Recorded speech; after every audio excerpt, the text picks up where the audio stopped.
best of the Commander. best.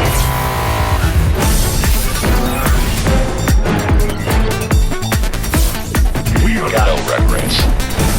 What's the plan? GSL. Kaboom, baby! Go on.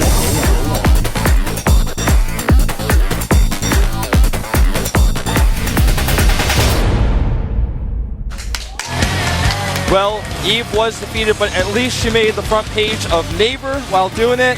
Yep. And now we've got, well, not Genius. Genius, he came out. He just to trolled show you us. hard. He got me, man. I was like, this is the right choice. And it actually is Arthur who we're going to see playing his first time in GSTL. Don't worry about it. He got all of us. That was quite the show that he put up there when he stood up on the bench and walked towards the booth. But yeah, it is Arthur. We have Arthur up against a Sniper. Not the player that I expected to face the Zerg player. Sniper already with 2 wins. And here we have Arthur starting to the left. Yeah, and this is a choice that is really interesting to me because I feel like also to pick the map Grand Lagoon, which is the map he's chosen, is a bit baffling. So I wonder what his plan is going to do. I expected Brown. I'm completely honest with you. Brown in online tournaments did well against Zerg. He was able to defeat Life in the Iron Squid Korean qualifier in the final. And therefore, I really thought we would see Brown now. But it is Arthur. And well, if he loses, then there are still 2 players to play for Slayers. Could be Brown, could be Genius, could also be Dark. We talked about it a little bit earlier. Would be another Zerg player. Most likely the last player for MVP will be DRG. Yeah. So if Dark actually plays, it would be a ZVZ. Which sounds, well, I don't know. But yeah, right now we have Slayers, Arthur up against MVP Sniper. The map is Grand Lagoon, and it's going to be interesting. He doesn't have too many other map choices. You know, Abyssal City, Cloud Kingdom, and Muspelheim are the maps to the left. I feel Cloud Kingdom may have been a better map for this matchup, but they may have other plans down the road if this fails. And of course, you never pick Abyssal City against a Zerg player if you're a Protoss. That's not what you want to do. But guys, the game on Grand Lagoon is about to go live. We are here at GSTL Season 3. It is Slayers up against MVP. The Slayers team in the lead. Will Arthur be able to take down Sniper though? We're gonna find out. The game is about to go live with Alon.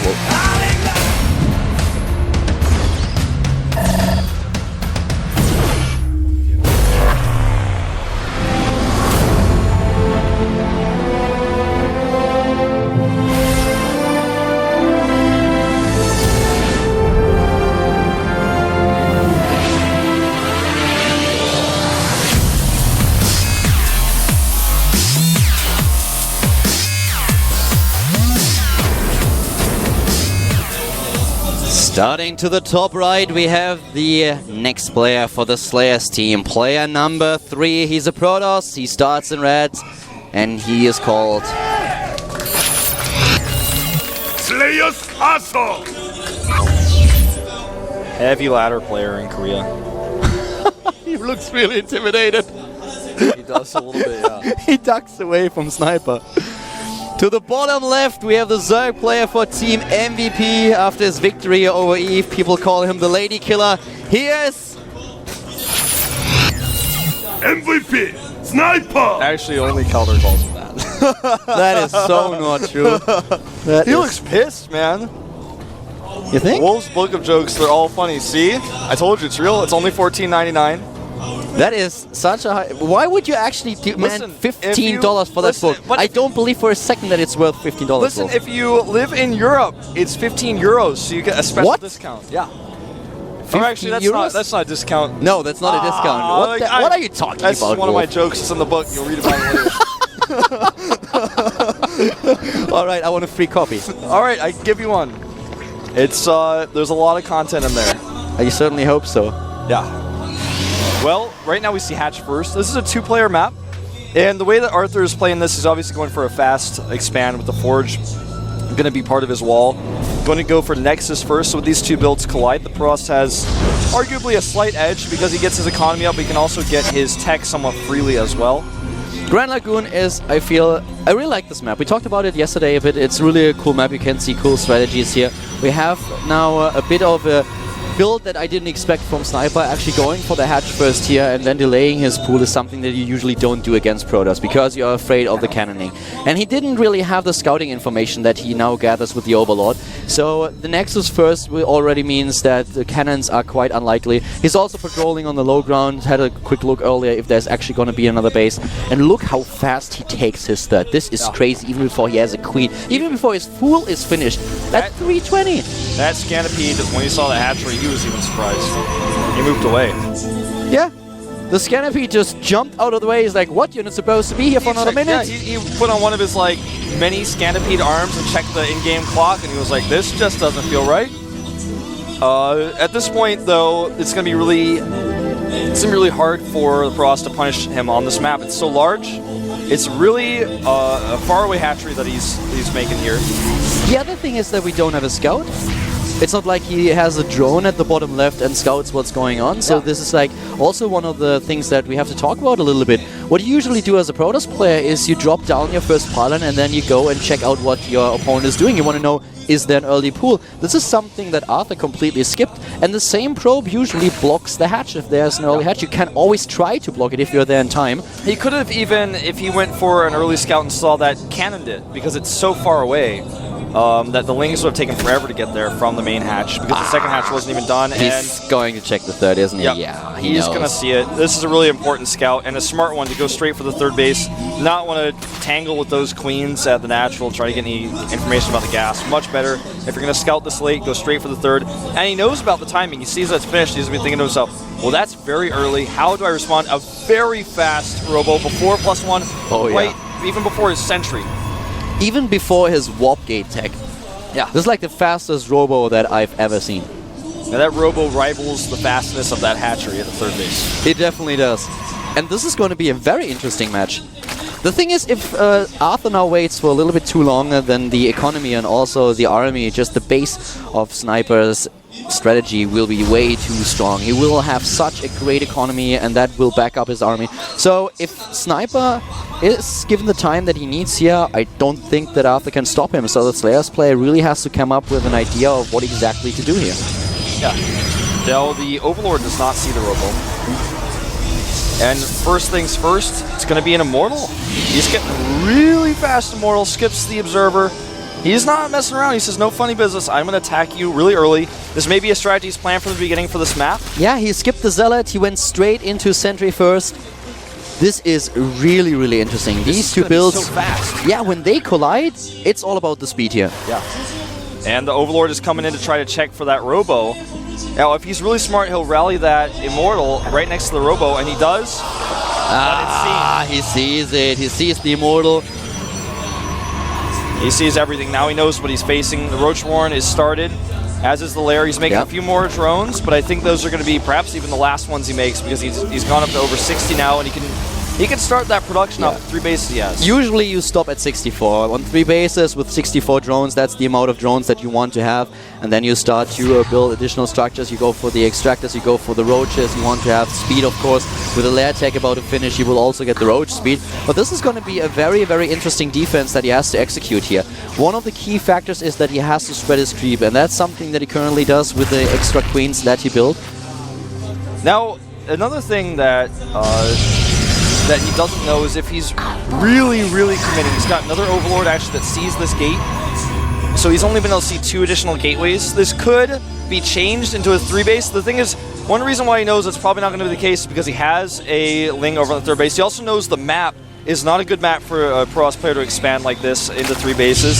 And if he sends that Overlord into the main at all, makes it an Overseer or not, he will see every single gateway, and he's already preparing as if that was the case. He's already made a total of 35 Lings, and now he starts the Roach production.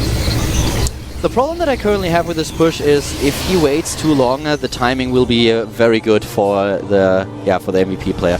He has 4 Immortals though. This is usually you execute this push with 3 Immortals, but with how fast this Robo was, he could throw the extra Immortal in there. We have the Warp Prism now queued up and send right across the map. The thing is that we're already at 9:30, so this gives Sniper a lot of time to prepare. And he wants to prepare for a run by. He just wants to slow this push down as much as possible. But it's a very strong army that is currently walking across the map. So yeah, Sniper has to be very careful how he engages this. Yeah. The full wall has been set. He's got 3 cannons. Warp Prism is spotted. And not only does it get spotted, but it spots the Lings. He's going to want to warp in sentries at home. I think he's on cooldown, though. The problem that he has, Yu-Gi-Oh! When he faced the strategy on Ohana, had roaches in his run-by group, so he could break through the wall. This is something that Sniper cannot do here. Yeah. And I feel he might need to evacuate He needs to save this probe! The probe is still alive. He actually saves it. Remember, we talked about this so many times in the past, but if you have the pylon and the Warp Prism, you can use a Warp Prism to fly those Immortals around. Exactly. You can micro and still warp in, and that's what he wants to do here. The probe is still alive. It wasn't killed. Force fields being used, the first few, but the pylon is going to die, and this slows this push down. He needs to use the Warp Prism in order to warp in units. This is why he can't use it to save Immortals, but here comes Sniper. Force fields, and a lot of Lings trapped here. Now he's actually going to lose so many of them. This is not good for Sniper. Sniper baits out a lot of force fields though, and these sentries are running low on energy. Yeah, they Even are. though we have this many, there are 9 sentries in total, they are running out of force field energy. He's got to warp in a few more. He warps in 2 more right now. This is a great position for him if he can hit these force fields again. He closes the distance and goes in. There may be too many, but he's now lifting up the Immortals really nicely here. Nice micro with the Immortals, this is exactly what he needs, but Sniper might just have too many units. He's crushing this force. He's surrounding it from every single angle, hitting him against the wall. I think that's it. I think he's done it. Way too much here. The Immortals are picked up, but it doesn't matter. Sniper once again being true to his name. He's rallying units to the fight, reinforcing with Lings, with Roaches, getting Queens. Oh my god. The Warp Prism was taken out. He does eliminate all of this force, but this does not speak for all the advantages that Sniper has. The next wave cleans up the Stalkers and the Zealots. There's not much transition here. It's an endless barrage of units streaming towards this Protoss army, and in the end, Arthur is not able to push through and take down the third. He's losing his army, and now he's in a very weird position. He doesn't have a third base, he has no advanced tech. He can only rely on the gateways and this one robotics that he has. And Sniper didn't even lose a single drone here. Nope, not a single one. And now what does he do against the Infestation Pit Tech? He's continuing Immortal production. He wants a robotics support bay and a third base, and he can't have really either of them right now if Sniper doesn't want him to. He's just going to keep attacking. If he attacks him straight up without the Immortals that he needs the gas to build that robotics support bay, then he's going to die. Tries to take a third base, he's just going to lose it to Roaches. Now if he tries to do both, then he's going to be in twice the bad position as the end for all the reasons just mentioned. Look at the resources for the Protoss player here, Arthur. He's got 1,400 resources, but he's struggling to spend them even with all those gateways because he knows that rather than gateway units, he needs to spend these on important units like Colossi. Yeah, he needs high-tech units at this point. We have so many upgrades already being researched for Sniper.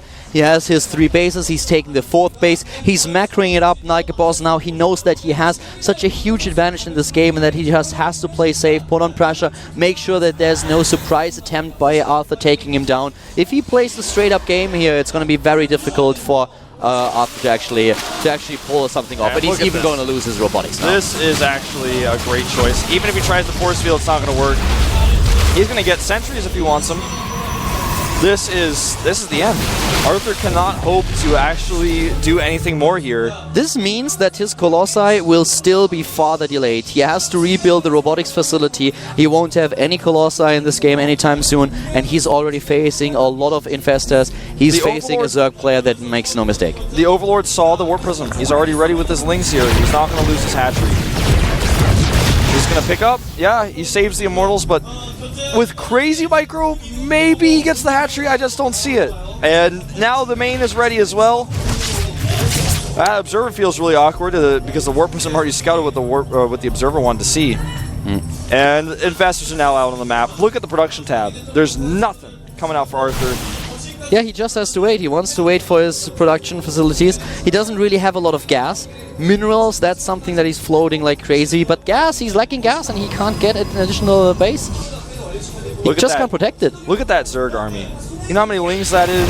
That is 102 Lings. That's way too many. Yeah, he's going for the Spire. He will start with the tech to hive very soon. He's going to grab these units with some fungals, and he's got them surrounded. The force fields are too late. They are the fungals. He can just fungal these units to death, which is exactly what he's going to do here. MVP Sniper, he's going to tie the series. Arthur is not man enough today to take him down. GG. Arthur playing a really interesting strategy, definitely a cool one, but at the end of the day, he was scouted, the preparation was good, and he couldn't keep that pylon alive. I feel like if he kept the pylon alive, he would have been able to protect his immortals, but the surround in that fight from Sniper's units was the main problem. When you have a surround, when you have Zerg units coming from all sides, you have to use basically 3 times as many force fields as you would normally, and he couldn't handle it. The MVP bench, they are happy, especially the 3 players that lost today, Noblesse, Vampire and Keen. Sniper was able to tie the series up. He defeated Yu-Gi-Oh!, Eve and Arthur, and Slayers is now in a position where they are down to, well, they still have a bit of an advantage because they can choose the map and the player, so they have to really think about who's going to be the next player. What do you think? Genius for real, Brown? For real. Genius for real. Genius or Brown. And, you know, there are players I miss. I would love to see MMA now, or Ryung. Yeah, Terrans. We just don't have a lot of Terrans on the bench. We don't have them, and that is a big problem, because now we probably have to see another Protoss, basically no matter what. It's hard to say who it's going to be.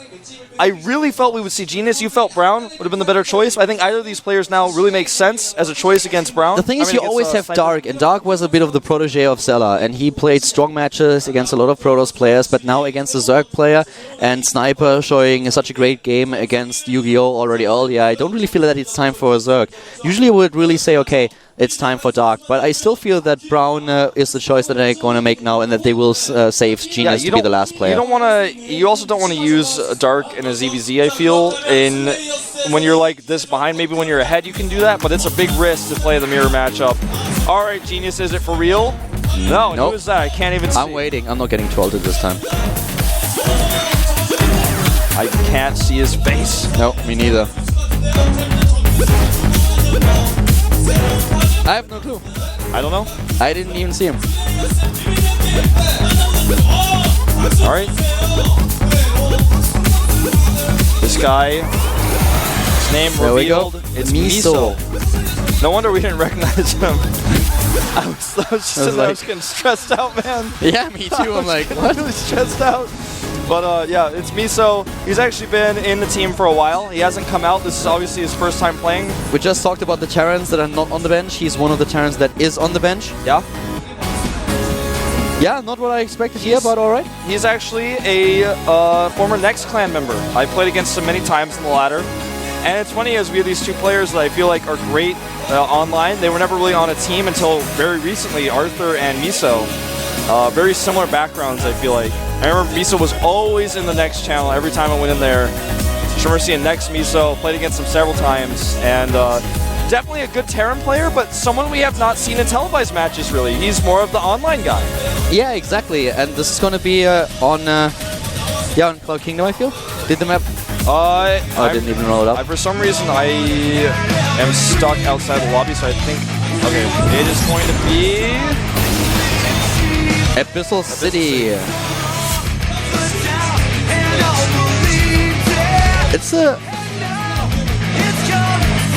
That's a bit of a weird choice. Yeah, I feel so as well. The problem is he only has Cloud Kingdom and Abyssal City. And Cloud Kingdom is a map that Zergs really like, especially in the late game. Well, I don't know. I feel like this is a bit of an odd choice. It's an odd choice, but maybe they have something planned with Genius on Cloud Kingdom. That's something they could think. Muspelheim is just kind of off the table. It's the least played map by far. Oh, you're right. Muspelheim is also in there. But I feel even Muspelheim would have been a better map than Abyssal City. This third base is just so exposed, and for a Terran player, this is quite a problem. Alright, well, it's time. We're going to see if Miso can do his first appearance here and take out a veteran Kodas level Zerg here at the GSTL. The score is tied. Slayers versus MVP. Brought to you by